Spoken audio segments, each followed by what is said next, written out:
Yes everyone, a very very good morning to all of you. Chapter चल रहा था हमारा demand analysis. Demand analysis chapter में हमने अभी तक क्या क्या चीजें पढ़ ली है। We have started demand with basic desire and want. Desire and want पढ़ने के बाद we came to the topic demand. Demand topic में अभी तक हम लोगों ने डिमांड होता क्या है उसकी डेफिनेशन पढ़ी। Then we discussed about the topic factor affecting demand. वो कौन कौन से फैक्टर्स हैं जिनकी वजह से डिमांड कम या ज्यादा हो सकती है। तो हमने देखा रिलेटेड गुड्स की प्राइस की वजह से डिमांड कम या ज्यादा हो सकती है। हमने देखा इनकम की वजह से डिमांड हमारी कम या ज्यादा हो सकती है। Then we came to the point taste and preferences की वजह से भी डिमांड कम या ज्यादा हो सकती है। उसमें हमने देखा डेमोन्स्ट्रेशन इफेक्ट और स्नोब इफेक्ट की वजह से डिमांड कम या ज्यादा होती है। Then we came to the point consumer expectation की, जैसे जैसे कंज्यूमर की एक्सपेक्टेशंस जो है फ्यूचर के प्राइस को लेकर चेंज होती है, आज की तारीख में उसकी डिमांड भी जो है वो चेंज होती है। Then we came to the point other factors, जिसमें हमने देखा पॉपुलेशन अगर ज्यादा होगी तो डिमांड ज्यादा होगी, एज डिस्ट्रीब्यूशन ऑफ पॉपुलेशन अगर कम या ज्यादा होगी तो भी डिमांड कम या ज्यादा होगी। मतलब कि अगर मेल ज्यादा है तो मेल से रिलेटेड प्रोडक्ट की डिमांड ज्यादा, फीमेल ज्यादा है तो फीमेल से रिलेटेड प्रोडक्ट की डिमांड ज्यादा। देन हमने देखा कंज्यूमर की क्रेडिट फैसिलिटी और इंटरेस्ट रेट के ऊपर भी डिमांड पे फर्क पड़ता है। गवर्नमेंट पॉलिसी और रेगुलेशन पे भी डिमांड पे फर्क पड़ता है। तब उसके बाद हम लोग आ गए टॉपिक डिमांड फंक्शन। अभी डिमांड फंक्शन को ना देखते हुए मैं आपको लेके चल रहा हूं लॉ ऑफ डिमांड में। लॉ ऑफ डिमांड को ले जाने से भी पहले मैं आपको दो चीजें बताना चाहता हूं। पहला मैं आपको बताना चाह रहा हूं डिमांड शेड्यूल। तो सबसे पहली बात डिमांड शेड्यूल क्या होता है। तो इन्होंने कहा कि जब भी कभी कोई दो चीजों के बीच में, जैसे प्राइस और डिमांड के बीच का जो रिलेशन है, उस रिलेशन को हम अगर ग्राफिकल और टेबुलर फॉर्मेट में अगर लिखते हैं तो उसको डिमांड शेड्यूल कहा जाता है। अब क्या होता है डिमांड शेड्यूल समझना। सबसे पहले यहां पे मैंने लिखा प्राइस और यहां पे मैंने लिखा डिमांड। मान लीजिए कि आप डिमांड कर रहे हैं एप्पल की, डन, और प्राइस भी आपको दे रखी है एप्पल की। ये ना एक ये विजनरी एग्जांपल है, इल्यूजरी एग्जांपल है, इस लाइव नहीं है, ध्यान रखना, ठीक है। तो हम एक एग्जांपल बना के लिख रहे हैं, मींस टू से। मान लीजिए प्राइस ऑफ एप्पल 5 रुपए जो कि मैक्सिमम है।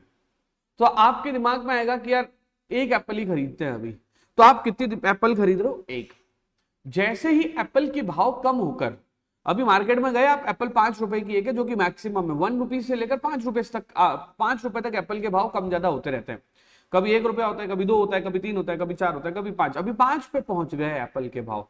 आज की तारीख में जब एप्पल के भाव अगर 5 में है, आज की तारीख में एप्पल के भाव अगर 5 रुपए है, तो मतलब मैक्सिमम रेट। अच्छा, आप सबसे सस्ती भी अगर एप्पल होती है तो 5 एप्पल खरीदते हो। तो सोचो एक बार, जब भाव 5 रुपए, आपने कितनी एप्पल खरीदी? एक। भाव कम होकर प्राइस इज रिड्यूस्ड, प्राइस कम होकर कितनी होगी? 4, तो you have bought 2 apples. Price कम होकर हो गई 3, तो you have bought 3 apple. Price कम होकर हो गई 2, तो you have bought 4 apple. Price कम होकर 1 रुपया हो गई, तो आपने कितनी एप्पल खरीदी? 5। अगर आप देखेंगे तो प्राइस तो जो है वो डिक्रीज हो रही थी, साथ ही साथ डिमांड ऑफ एप्पल जो है वो इंक्रीज हो रही थी। 1 से लेकर 5 तक प्राइस, डिमांड क्या हो रही है? इंक्रीज। तो हमने क्या बोला? प्राइस और डिमांड के बीच में कौन सा रिलेशन है? इनवर्स रिलेशन है। मैंने आपको बोला इसको कहा गया है डिमांड शेड्यूल। तो सबसे पहले लिखें demand schedule is relation of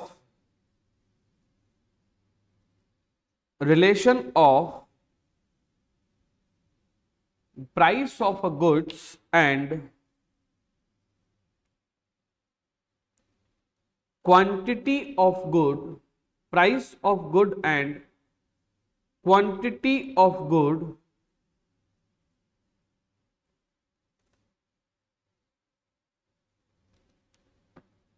are shown in a table, right. Demand schedule क्या है? प्राइस ऑफ गुड्स और quantity demand of goods shown in a table, ठीक है। एक और लाइन लिखे है इसकी, वन लाइनर भी हो सकता है और वैसे भी हो सकता है। बड़ा एक पैराग्राफ फॉर्म में आपको एक क्वेश्चन बता रहा हूं मैं, राइट। क्या बोल रहा हूं मैं? Demand schedule is a table showing quantity of goods that a buyer would choose to purchase. A buyer would choose to purchase.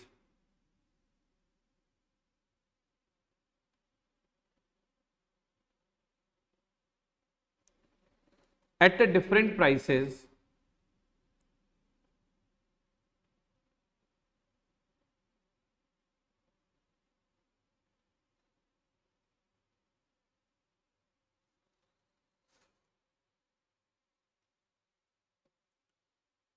per unit of time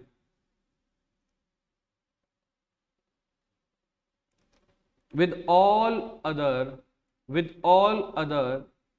variable held constant. With all other variable held constant.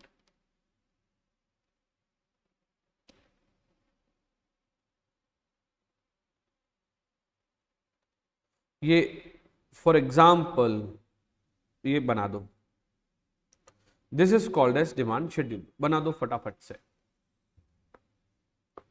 और यहां पे लिखना है आपको with increase in price, पहले ये बनाओ उसके बाद लिखो, मैं आपके लिए लिख के रख लेता हूं, with decrease in price, sorry, with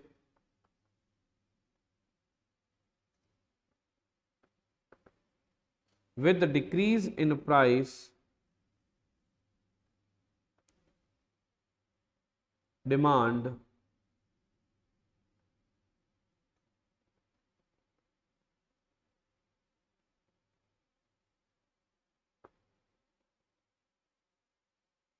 increases. With decrease in price demand increases. आगे साथ में भी लिखें, there is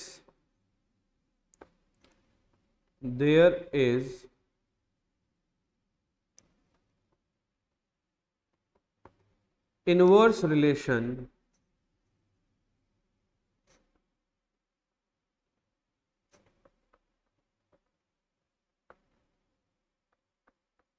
in between price and demand.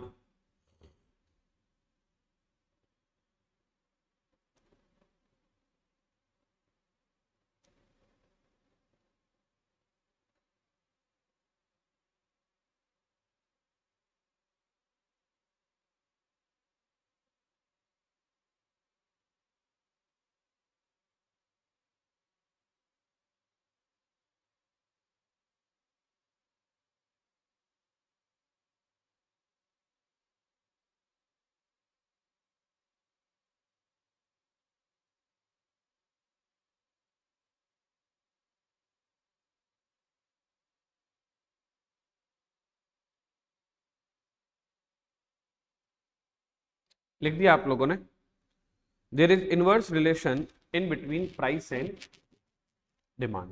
ठीक है, अब आप लिखिए अगला टॉपिक, डिमांड कर्व।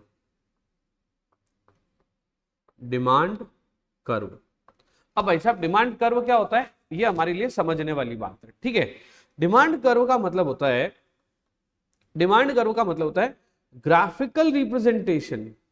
क्या मतलब होता है?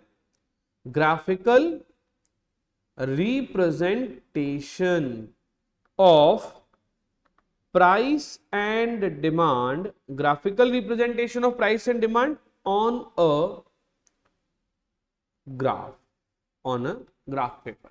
यानी कि ग्राफ पेपर पे जब हम लोग कोई कर्व बनाते हैं, जैसे ये ग्राफिकल रिप्रेजेंटेशन हो गया, ठीक है, तो इसको क्या कहा गया है? Demand curve. तो हेडिंग लगाओ, डिमांड कर्व, और लिख लिया आपने, अभी आगे लिखे, it is a graphical presentation of demand schedule.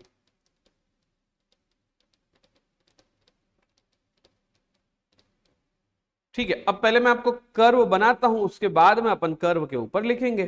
ठीक है, अब कर्व बनाना शुरू करते हैं। ये आपके सामने सिस्टम सब लिखे हुए हैं, इधर ही साइड में आपके लिए कर्व बना देते हैं। अच्छा कर्व बनाने की कोशिश करते हैं। आप भी अपने साथ हाथ में स्केल और पेंसिल ये सब लेके आ जाओ पहले फटाफट से। ठीक है, स्केल और पेंसिल वगैरह लेके आ जाओ फटाफट से। यस,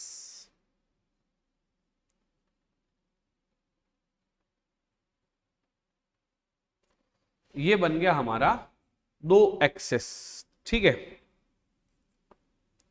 फिर से बनाना पड़ेगा एक बार, थोड़ा सा अच्छा बनाते हैं। ये पड़ा है ना अच्छा वाला।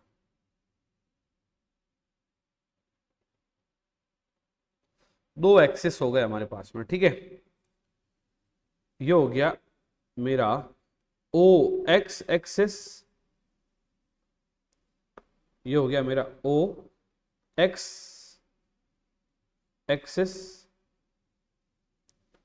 ओ एक्स एक्सेस, और ये हो गया ओ वाई एक्सेस।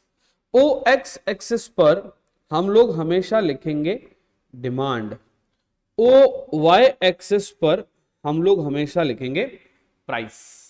ठीक है, सर ये फिक्स है? हाँ फिक्स है। 1 2 3 4 5, पांच चीजें लिख दी। यहां पे देखो मुझे 1 से लेकर 5 तक डिमांड को लेके जाना है, तो मैंने लिखा 1 2 3 4 5। साइमल्टेनियसली यहां पे भी प्राइस को भी 5 तक लेके जाना है, तो यहां पे मैंने लिखा 1 2 3 4 5, 1 2 3 4 5। अब देखो जीरो से शुरू हुआ है ना, तो ऊपर भी 1 2 3 4 5 जाएगा और राइट में भी 1 2 3 4 5 जाएगा। तो अब हम लोग प्राइस और डिमांड को मैच करते हैं। जब प्राइस 5 थी तो डिमांड थी 1, यानी कि मुझे देखना है प्राइस के बराबर 5 और डिमांड के बराबर 1। तो 5 और 1 इन दोनों को मैंने मैच किया, तो यहां पे मुझे एक डॉट मिला। यहां पे मुझे क्या मिला? डॉट। साइमल्टेनियसली जब प्राइस 4 थी, देखो प्राइस 4 है तो डिमांड हो गई 2, प्राइस 4 और डिमांड 2, ये प्राइस 4 और डिमांड 2, ये लिख दिया मैंने प्राइस 4 और डिमांड 2। अब जब प्राइस 3 हो गई तो डिमांड 3, प्राइस 3 हो गई तो डिमांड 3। ये जो मैं बॉक्स बना रहा हूं बनाने की जरूरत नहीं है, हमें तो एक्चुअली ये वाले डॉट्स चाहिए। ये बॉक्स की जरूरत नहीं है हमें, तो क्या चाहिए? ये वाले डॉट जहां पे दोनों एक दूसरे को मिल रहे हैं। जब प्राइस 2 हो गई तो डिमांड हो गई हमारी 4। डिमांड कितनी हो गई हमारी? 4। ठीक है, तो ये प्राइस 2 और डिमांड 4। जब प्राइस 1 हो गई तो डिमांड होगी 5। प्राइस 1 और डिमांड 5, प्राइस 1 और डिमांड 5। और इस तरह से हम लोग ऐसे करके ऐसे करके ऐसे करके इनको मिला लेंगे। जैसे ही हमने इनको मिलाया तो एक कर्व बन के आया। इस कर्व का क्या नाम रहेगा? D D, that is demand curve. ये जो बीच वाले जो बॉक्सेस बनाए हैं ना, ये बनाने की जरूरत नहीं है, ये सिर्फ आपको समझाने के लिए बनाए हैं। हम चाहें तो इन बॉक्सेस को हटा भी सकते हैं, इन बॉक्सेस को हटा भी सकते हैं, सीधे डॉट से भी बना सकते हैं। आप बोलो कि नहीं नहीं सर मैं बॉक्सेस चाहिए, ये लो साहब बॉक्सेस आपके लिए वापस लेके आ गए। अगर आपको बॉक्सेस से ठीक लग रहा है बॉक्सेस से बना लो, बिना बॉक्सेस ठीक लग रहा है तो बिना बॉक्सेस बना लो। फटाफट से नोट कर लो, अच्छे से नोट कीजिएगा।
यस एवरीवन, आप लोगों ने नोट कर लिया होगा दोनों डिमांड शेड्यूल और डिमांड कर्व, ये बेसिक डिमांड शेड्यूल और डिमांड कर्व है, ठीक है। अब होता क्या है कि बच्चे इस बात का ध्यान नहीं रखते कि जैसे ये ओ एक्स एक्सिस है, ठीक है, इस ओ एक्स एक्सिस पर अगर आप गौर से देखोगे तो यहां पे 1 का गैप है, 1 का गैप है, 1 का गैप है, 1 का गैप है, 1 का गैप है, यानी कि ओ एक्स एक्सिस पर 1 सेंटीमीटर इक्वल्स टू 1 यूनिट लिखा हुआ है, ठीक है। साइमल्टेनियसली यहां पर भी देखो 1 1 का गैप है, तो मैं ऐसा भी बोल सकता हूं कि ओ वाई एक्सिस पर भी, ओ वाई एक्सिस पर भी 1 सेंटीमीटर इक्वल्स टू 1 रुपीस का गैप है। 1 यूनिट इक्वल्स टू कितने का गैप है? 1 रुपीस का गैप है। मतलब दोनों जगह पे 1 centimetre equals to 1, 1 centimetre equals to 1 1 का ब्रेक दे रखा है। यानी कि देखा जाए तो 1 सेंटीमीटर में 1 यूनिट, मतलब 1 सेंटीमीटर इक्वल्स टू 1 यूनिट है। हमेशा ध्यान रखना जब भी आप डिमांड कर्व बनाओगे तो कई बार ऐसा होगा डिमांड में जो ब्रेक है वो 5 का होगा, 10 का होगा, तो जो भी ब्रेक हो 10 20 100 50 1000 2000 जितने का भी गैप हो, लेकिन ध्यान ये रखना है कि 1 सेंटीमीटर बराबर सबके में, सब में इक्वल इक्वल इक्वल इक्वल देना है। जैसे सपोज करो कि 10 से लेकर 50 लिखा है तो 1 सेंटीमीटर इक्वल टू 10 10 10 10 10। ऐसा नहीं होना चाहिए कि यहां तो 0 से लेकर 1 तक तो 10 सेंटीमीटर है, 10 यूनिट है, यहां पे 20 यूनिट आप लिख लो, ऐसा नहीं होना चाहिए। 10 10 10 10 यानी कि 10 20 30 40 50 बराबर बराबर हो गए ना। वो मैं आपको करवाता हूं। अभी पहले अपन लिखते हैं डिमांड कर्व के बारे में। Demand curve, demand curve, demand curve is graphical representation of demand schedule. Demand curve is graphical representation of demand schedule. On OX axis, on OX axis there is always, on OX axis there is always demand. On OX axis there is always demand. On OY axis, on OY axis there is always price. On OY axis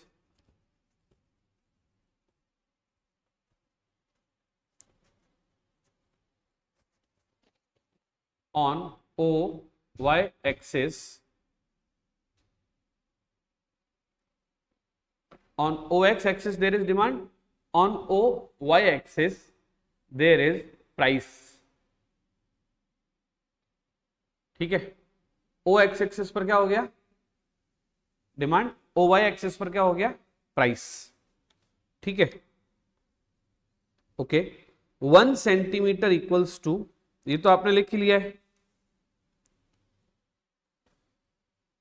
1 centimetre equals to 1 unit और 1 centimetre equals to 1 rupees, ये भी आप लोगों ने लिख लिया है, ठीक है, ये भी आप लोगों ने लिख लिया है, okay. D D equals to demand curve, D D equals to, D D equals to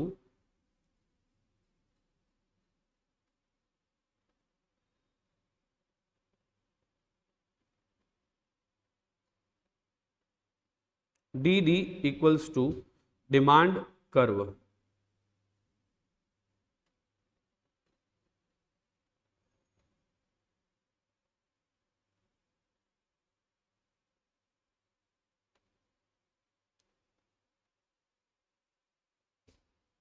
है ना। D D equals to demand curve लिखें। Demand curve is always right side downward. ये जो डिमांड कर्व है ये हमेशा कैसा रहेगा? राइट साइड डाउनवर्ड स्लोपिंग, यानी कि जो डिमांड कर्व है हमेशा कैसा रहेगा? राइट साइड डाउनवर्ड स्लोपिंग रहेगा, ठीक है। ये हो गया आपका डिमांड कर्व के बारे में। अगर कोई क्वेश्चन आपसे पूछा जाता है कि डिमांड कर्व के ऊपर कोई क्वेश्चन पूछा जा सकता है तो ये वाले सारे पॉइंट लिखने हैं। डिमांड शेड्यूल के ऊपर क्वेश्चन पूछा जाता है तो डिमांड शेड्यूल वाली बात तो अपन ने अभी डिस्कस कर ही ली है, राइट। अब हम लोग आगे बढ़ते हैं, एक और डिमांड कर्व बनाते हैं, ठीक है। एक और डिमांड कर्व बनाते हैं, आप लोगों से बनवाना चाहता हूं मैं। प्राइस है, सपोज कीजिए प्राइस है 10, 18, 25, 30 एंड 40। प्राइस 10 है, फिर 18 हो गई, फिर 18 से 25 हुई, 25 से 30 हुई, फिर 30 से 40 हो गई। आपको गौर करना होगा, यहां पे अगर आप देखेंगे, तो प्राइस इंक्रीज हो रही है, लेकिन डिमांड, जब प्राइस इंक्रीज होगी तो डिमांड हमेशा क्या होगी, डिक्रीज होगी। जैसे सपोज यहां पर है 50, यहां पर हो गई आपकी 40, देन 35, देन 25 एंड देन 10, ठीक है। ये है आपका प्राइस और डिमांड का शेड्यूल। इसको मैंने किस नाम से बोला, डिमांड शेड्यूल। अब अगर सपोज कीजिए कि इस डिमांड शेड्यूल के लिए आपको कर्व बनाना है, तो एक बार सोच के देखिए कि कर्व कैसे बनेगा। पहले तो एक क्वेश्चन नोट कीजिए और उसके बाद में क्वेश्चन नोट कीजिए और हम इसका डिमांड करो बनाना शुरू करते हैं, ठीक है। करो, क्वेश्चन नोट करो।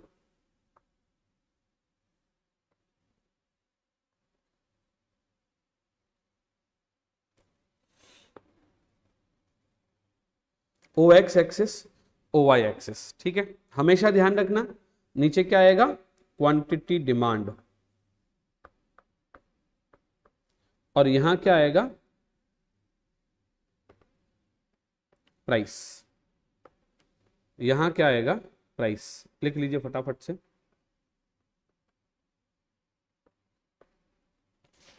सही नहीं जा रहा है,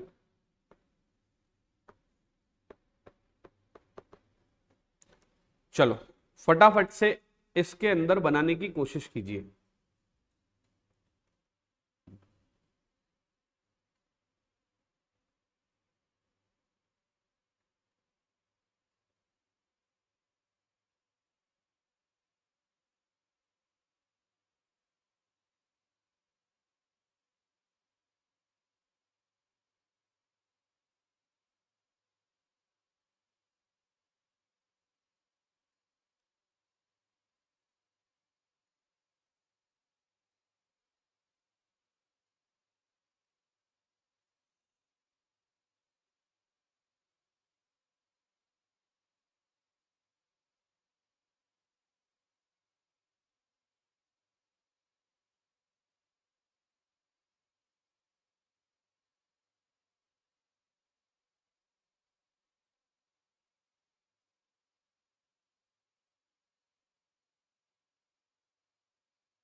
यस, आप लोगों ने क्वेश्चन लिख लिया है और अब आप लोग जो है मेरे साथ साथ ये बनाना शुरू कर रहे हो। तो प्राइस के लिए मैंने 4 लगाए, 1 2 3 4, 5 भी लगा सकते हो और 4 भी लगा सकते हो, क्योंकि देखो 10 से लेकर 40 तक है, मिनिमम वाली प्राइस 10 है, मैक्सिमम वाली 40 है। और सेम डिमांड में भी 10 से लेकर 50 है, तो मैंने यहां पर डिमांड में भी 1 2 3 4 5 लगा लिए। तो यहां पे लिखा 10 20 30 40 50, यहां पे मैं लिख रहा हूं 10 से 40 तक है, तो 8 का ब्रेक दे देते हैं। तो 8 16 24 32 एंड 40। आप चाहो तो 10, 20, 30, 40 भी दे सकते थे। अभी कुछ लोग क्या होते हैं कि सीधा प्राइस जो एज इट इज लिख देते हैं 10, 18, मतलब जैसे यहां पे लिखते हैं 10, यहां पे लिखते हैं 18, यहां पे लिखते हैं 18, यहां पे लिखते हैं 25, यहां पे लिखते हैं 30 और यहां पे लिख देते हैं 40। ये गलत हो जाएगा। क्यों गलत हो जाएगा? क्योंकि ब्रेक तो बराबर होना चाहिए, मैं ये कहने की कोशिश कर रहा हूं। आप 10, 20, 30, 40, 50 लिखो चलेगा, 8, 16, 24, 32, 40 लिखो चलेगा, because this is break is C1, same break है। ब्रेक बराबर होना चाहिए, यानी कि 1 सेंटीमीटर इक्वल्स टू जितना है उतना ही होना चाहिए। कहने का मतलब ये हुआ, क्लियर है सबको, कि 1 सेंटीमीटर इक्वल्स टू कितना होना चाहिए, वो सेम बराबर बराबर होना चाहिए। ठीक है, तो यहाँ पे 8, 16, 22 लिख दिया। अब अपन लोग बना देते हैं। प्राइस 10 थी तो डिमांड 50 थी, प्राइस 10 तो डिमांड 50, ये पहला ब्रेक इधर लग गया। प्राइस 18 थी तो डिमांड 40 थी, प्राइस 18 16 और 24 के बीच में यहाँ होगी और ये 40, तो 16 और यहाँ पे लगभग होगा ये 40 हो गया। ठीक है, एकदम लगभग बराबर वो कोशिश करी। प्राइस 25 थी तो डिमांड 35 हो गई, प्राइस 24 से ऊपर यहाँ पे होगी, यहाँ पर आते आते डिमांड कितनी हो गई 35, तो 30 से 40 के बीच में समवेयर हियर। ठीक है, ये बीच वाला हटा देता हूं। उसके बाद प्राइस 30 थी तो डिमांड 25 हो गई, प्राइस 24 और 32 के बीच में 30, ठीक है, इस साइड में कहीं पे, और डिमांड हो गई 25, तो 20 से 30 के बीच में इधर कहीं पे, है ना। तो ये लगा दिया 20 से 30 के बीच में इधर, ये इधर। ठीक है, देन प्राइस 40 थी तो डिमांड 10 हो गई, प्राइस 40 तो डिमांड 10 हो गई, ये इधर। तो इस तरह का समवेयर डिमांड कर्व बनेगा। हो सकता है कि आपका और मेरा थोड़ा थोड़ा अलग अलग बने, बट अल्टीमेटली सबका ऐसे डाउन साइड ही जाना चाहिए। ये था हमारा डिमांड कर्व। डिमांड कर्व हमने पूरी तरह से सीखा, डिमांड शेड्यूल हमने पूरी तरह से सीखा। कल के लेक्चर में हम लोग अपना लॉ ऑफ डिमांड स्टार्ट करेंगे। Thank you so much, bye bye.